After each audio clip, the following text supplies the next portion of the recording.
Last section of chapter 8, we're still dealing with solving inequalities, graphing inequalities, but now we're getting to variables on both sides, multi-step today. Okay. So, refresher, go ahead and solve this problem.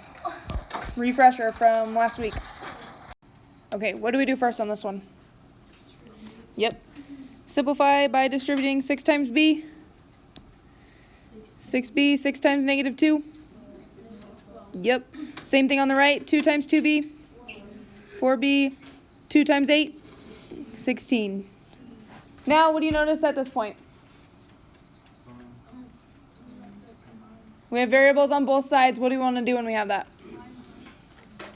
Yep, get them on the same side. How do I do that? Subtract what? Either. Yep, either. I'm going to take 4b, subtract 4b on both sides. So I have 6b minus 4b, 2b minus 12 equals 16. Now it's a normal two-step equation. How do I solve? Add 12.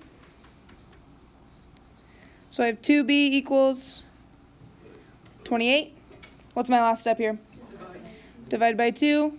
b equals 14. Good refresher?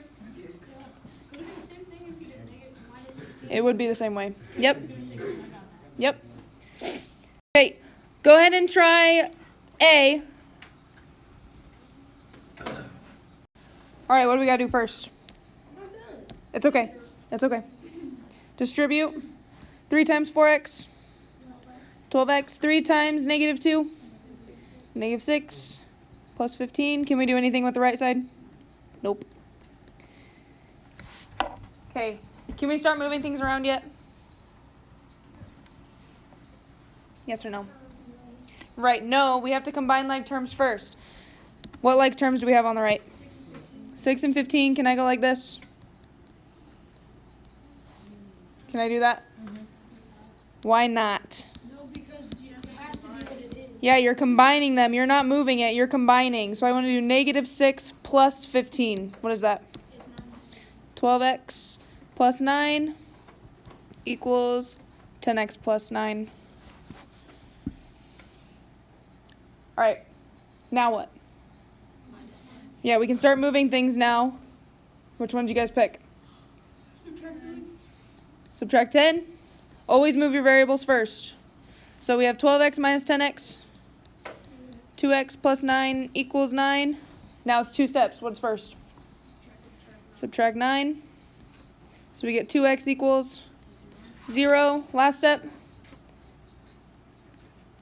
Divide by 2. X equals 0. Good.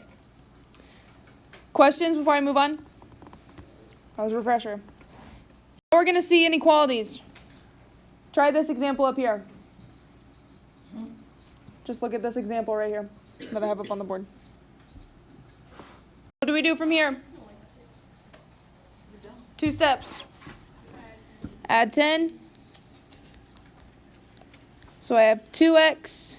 Did anything happen to my sign? No. It's less than or equal to 12. What do I need to do next? Last step.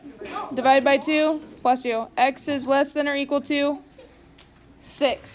Now, with inequalities, is this my answer? No. What is my answer? The graph. Okay, so make your number line. What's the first thing you ask yourself? What is it? Why is it closed? Why is it closed? Because it's equal to. Okay. Extend your arm. What way does our line need to go? Why does it need to go left? Because it says less than. Okay. How can I check? How can I check? Plug in a number. I'm going to pick 0. Is 0 less than 6? Yes. Okay. Go ahead and try this one. Yep, we want to simplify. So I'm going to keep my left side. And we need to distribute. 2 times x. 2x. 2 times 6. 12. Okay, what do you notice here? Variables on both sides. With inequalities, which side do we want the variable on? We want it on the left side, right? Because that will make the most sense with our inequalities. So which one should we move? We want to move the 2x by how?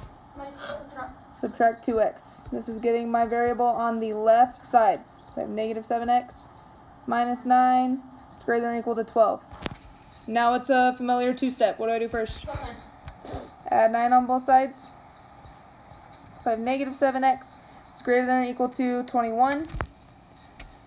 Last step. What's going to happen? Why? We're dividing by negative, so our sign needs to flip to its opposite. Okay? Is that my answer? No, what is? Graph. So I have negative 3. What's the first thing? Open or closed? What is it? Closed. Extend your arm. Which way do we need to go?